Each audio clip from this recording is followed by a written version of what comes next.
È appena finito il primo giorno dello shakedown a Sepang con i rookie e tester in pista, ma ci dobbiamo spostare fuori da qui perché sta succedendo di tutto sul mercato piloti per condire il tutto con un bel sapore. Ma prima iscriviti e attiva la campanella delle notifiche per non perdere nessun video su questo canale, perché la stagione sta per iniziare e siamo carichi per ripartire. Ebbene sì, perché arrivano due clamorose indiscrezioni da motorsport.com. La prima dice che Fabio Quartararo avrebbe firmato un contratto di 2 anni con la Honda HRC per le stagioni 27 e 28. Ma non è finita, ce n'è un'altra. Come dicevo, è finito il primo giorno di shakedown, ma in questo format lato mercato, che è arrivato al terzo episodio con questo video lampo, perché giusto qualche giorno fa è uscito il secondo episodio. Se ve lo siete perso è qua nelle schede in descrizione. Parliamo solo dei rumors e delle notizie più affidabili sul mercato piloti del 2027, e queste sono indiscrezioni che ovviamente vanno prese con le pinze, ma secondo me sono abbastanza vere. Adesso vediamo i motivi del perché. Quindi delle novità dei test di Sepang ne parleremo nel video dedicato la prossima settimana, quindi segnatelo già sul calendario. Ne ho parlato nello scorso video di Fermin Aldeguer infortunato, che vabbè, tra l'altro quel video doveva uscire una settimana fa, ma sono rimasto senza connessione per una settimana e non riuscivo a caricare nulla, nemmeno quei giga, perché qui prende quello che prende, quindi se la connessione qui va out io non posso caricare nulla. Dicevo che Aldeguer era in dubbio per il test di Sepang in quel video ed è arrivata la conferma pochi giorni fa che non ci sarà. Per i tempi di recupero vi rimando sempre allo scorso video dove ne ho parlato meglio.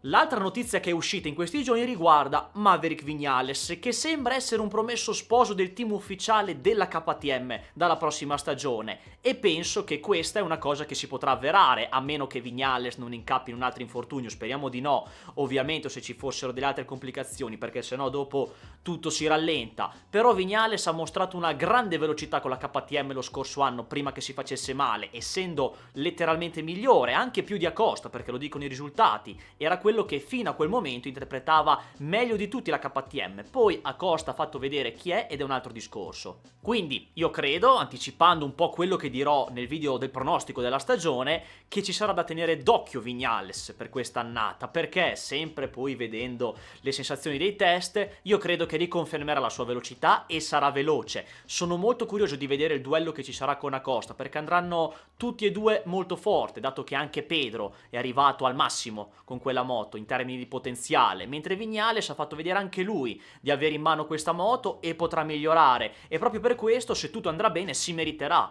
la sella ufficiale, e anche perché di altri in giro per uno come lui ad oggi è difficile trovarne. Cioè prima si è salvato con Aprilia, poi con KTM, quindi è sempre stato sul filo anche lui per riuscire a correre e non rimanere a piedi. Però ora, se continua così, come dicevo, si meriterà il passaggio in ufficiale, così KTM si assicura comunque un bel pilota, perché Binder lo vedo più fuori che dentro, così come Bastianini e così come Acosta, a meno che gli austriaci non tengano Binder come bandiera anche nel team satellite. Ma io penso che anche in KTM ci sarà una bella rivoluzione, perché sanno già che Acosta andrà via e il suo futuro è lontano da Mattinghofen, quindi anche a livello di incastro un pilota veloce come Viñales se lo possono già assicurare, che lo stiamo vedendo che insieme a Jorge Lorenzo si sta allenando molto e ha cambiato anche il suo approccio mentale. Forse si stanno facendo vedere un po' troppo, nel senso che io manterrei un po' il profilo più basso e non mi esporrei troppo dove sembra che si parli molto e poi si conclude zero. Però sono curioso di vedere come andrà avanti questa collaborazione, dove Lorenzo è in veste di coach, che secondo me il suo contributo lo può dare e non poco, e poi anche di mentore, perché ha lanciato la sua Academy JL99 Performance, dove appunto aiuta nella crescita di talenti come suo padre circa. E il primo pilota sotto la sua ala di questa realtà è Víctor Cubeles, pilota spagnolo di Saragossa, che per ora corre nell'European Talent Cup, soprannominato Chico Maravilla. Aspetta, prima di passare alla bomba del video c'è un'altra notizia importante di cui parlare, perché i 6 team satelliti della MotoGP gestiti dall'IRTA, dove Lucio Cecchinello è il presidente, sono in procinto di firmare il nuovo contratto con Dorna sui dettagli commerciali. Quindi LCR, Gresini, Pramac, Trackhouse e VR46 chiuderanno questo accordo per partecipare alla MotoGP dal 2027 al 2031. I 6 team satelliti all'inizio avevano chiesto non solo più soldi, ma anche più diritti sul modello del patto della concordia che c'è in Formula 1, che nelle monoposto definisce degli aspetti commerciali come la spartizione dei ricavi, i premi e gli obblighi economici per le scuderie. La firma è prevista nella prima metà dell'anno, GP1 fa sapere intorno a Jerez, quindi a fine aprile, ma i negoziati sono in una fase cruciale dove ci saranno altri colloqui proprio per i test di Sepang, dove comunque sembra che sia Dorna ad avere sempre il potere decisionale di negoziare coi team, dove le loro richieste non verranno approvate del tutto, quindi appena ci saranno più dettagli ne parleremo. Bene, parliamo di Quartararo in Honda. È un'indiscrezione e di conferme non ne abbiamo. Arriva un no comment dal managing director della Yamaha, Paolo Pavesio, secondo quanto fa sapere GP1, ma quello è ovvio, non c'è da basarsi sul no comment per la notizia.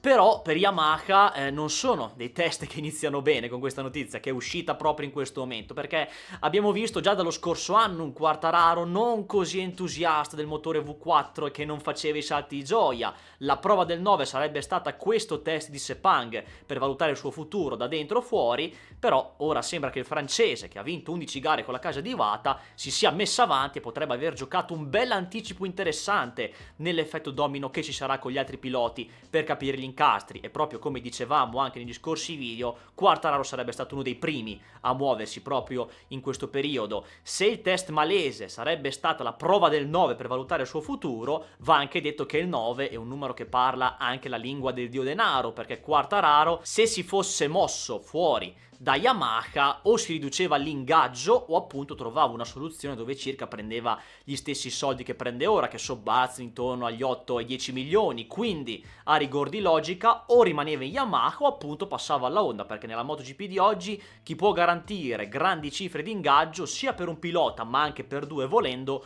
sono la Yamaha e la Honda. Aprilia ha un budget limitato per ovvi motivi e già pagare un pilota tanti soldi sarebbe un bello sforzo. Tra l'altro Carlo Pernat ha raccontato che Quartararo abbia bussato anche ad Aprilia, ma appunto l'ingaggio sarebbe stato basso, mentre Ducati può pagare solo un pilota a grandi cifre. Infatti Marc Marquez ha chiesto e otterrà un aumento dell'ingaggio, si attende l'annuncio appena prima che inizi la stagione, mentre a Bagnaia faranno sicuramente una riduzione, non terranno un monte ingaggi elevato. Poi su quello che deciderà Bagnaia è un altro discorso, ma secondo me Ducati con Pecco arriverà a dargli una proposta al ribasso e poi si vedrà. Devo essere sincero, non mi aspettavo di vedere il nome di Quartararo accostato alla Honda, e tra l'altro dove sembra apparentemente tutto fatto, che manchi veramente l'annuncio, dato che la sicurezza di questa fonte è molto alta, perché appunto pensavo o che aspettasse veramente il test di Sepang per valutare definitivamente il V4 e prendere una decisione in cui sarebbe rimasto o avrebbe fatto un all-in su Ducati o su Aprilia. Mi sarei aspettato di vedere un Quartararo che era più disposto a prendere meno di ingaggio per andare in un team ufficiale, perché il mio incastro era Acosta in Ducati, Martini in Honda e Quartararo che passava in Aprilia oppure rimaneva in Yamaha. Questo era quello che avrei detto pochissimi minuti prima di registrare questo video, e mentre mi stavo mettendo a posto è arrivata un'altra bomba clamorosa, sempre da motorsport.com, che non si dà limiti, rivelando che Jorge Martinez sta finalizzando il passaggio in Yamaha al posto di Quartararo. Quindi ho ritardato un attimo la registrazione per aggiungere questi dettagli, perché sembra che sia fatto l'accordo verrà firmato a breve. Quindi Quartararo in Honda e Martini Yamaha. Il mercato piloti della MotoGP è impazzito. Jorge Martinez, ragazzi, è quello messo un po' peggio di tutti, perché ha avuto delle complicazioni sul suo recupero e si è dovuto rioperare, costringendosi a saltare i test di Sepang. Lo ritroveremo in pista per quelli della Thailandia probabilmente, però dal punto di vista psicologico nell'ultimo periodo non se la sta passando molto bene il pilota spagnolo, perché non deve essere facile con queste continue ricadute, e l'ho sempre detto, il matrimonio di Martin con l'Aprilia è nato in fretta e furia e non è mai sbocciato.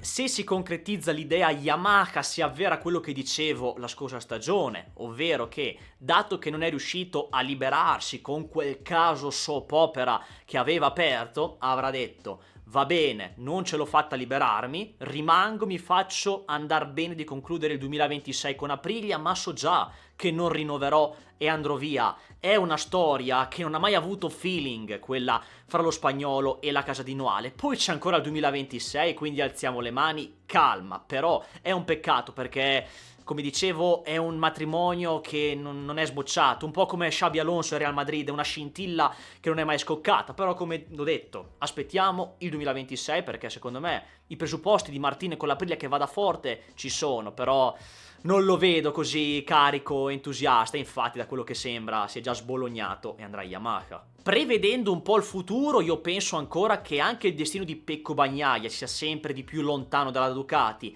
Me lo sarei aspettato di più con Yamaha, prima di sentire la notizia di Martin. Però io sono convinto che o la Honda o la Yamaha, o magari entrambe, chi lo sa, farà un Dream Team. Nel senso che io lascio la porta aperta a un Bagnaia che possa andare in Yamaha, ritornando compagno di squadra di Jorge Martin. Tra l'altro, a questo punto, se si incastra tutto, anche se a rigor di logica, le strade di Bagnaia possono avvicinarsi sempre di più ad Aprilia adesso, che sembra una soluzione più semplice perché Aprilia, un top rider oltre a Bezzecchi, lo vorrà e quindi ci sono i presupposti per vedere un team tutto italiano, ma bisogna vedere anche l'ingaggio che Noale potrebbe proporre a Pecco Bagnaia. Se lui terrà la sua linea, accetterà anche una riduzione. Quindi io sul banco tengo sempre varie opzioni per il 3 volte campione: Yamaha, Aprilia e anche Honda volendo, ma la Ducati io no, sinceramente non ce la vedo, neanche l'ipotesi team satellite. Con la Honda poi bisognerà vedere perché dovrà definire il secondo pilota.